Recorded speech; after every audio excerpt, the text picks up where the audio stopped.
ഏത് നേരത്താണ് ഇയാളുടെ കൂടെ ഇറങ്ങിത്തിരിക്കാൻ തോന്നിയത്? ഞാൻ അപ്പോഴേ പറഞ്ഞു വല്ല ആട്ടോ വിളിച്ച് വന്നാൽ മതിയത്. അന്റെ മുഖത്തൊക്കെ ഒരു ഒറ്റ ആട്ട് വെച്ചാന്നുണ്ടല്ലേ ഞാൻ പറഞ്ഞേക്കാം.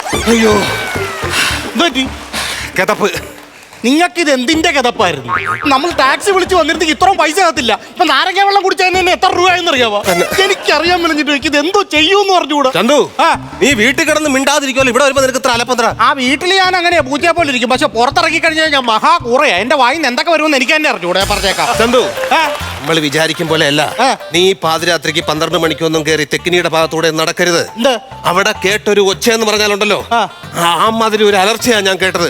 അതുകൊണ്ട് നീ ഇങ്ങനെ പാതിരാത്രി ഇറങ്ങി നടക്കരുത്. തെക്കിനിയുടെ ഭാഗത്ത്? തെക്കിനിയുടെ ഭാഗത്ത്. ഇന്നലെയാ? ഇന്നലെ. എത്ര മണിക്ക്?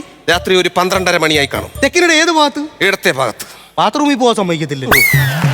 അപ്പൊ നീയാണ് ഈ ആവശ്യമില്ലാത്ത ഒച്ചകൾ ഉണ്ടാക്കി കുടുംബത്തിൽ എല്ലാരും പേടിപ്പിക്കണം അല്ലടാ? ഇല്ലല്ല. അപ്പൊ നീയാണ് മാടമ്പിള്ളിലെ യഥാർത്ഥ ചിത്തരോഗി. എന്റെ അച്ഛനാണോ ചിത്തരോഗി? ആവശ്യമില്ലാത്ത വർത്താനം പറയരുത്. ഇവിടെ തന്റെ ഒരു ഹിറ്റ് ഡയലോഗ് താൻ എപ്പോഴും പറയല്ലോ. എന്തോടെ എന്താ ആരും സഞ്ചരിക്കാത്ത വഴി കൂടെ ഞാൻ സഞ്ചരിക്കും ഒരു പ്രാന്തനെ പോലെയെന്ന്.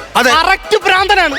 അതുകൊണ്ടാണ് ആരും സഞ്ചരിക്കാത്ത വഴി കൂടെ സഞ്ചരിച്ച് താണ്ടെ ഈ ചെയിനും പൊട്ടിച്ച് ഈ ഉച്ചപ്രാന്തം വെളുത്തി വിടാൻ നിൽക്കേണ്ടി വന്നു.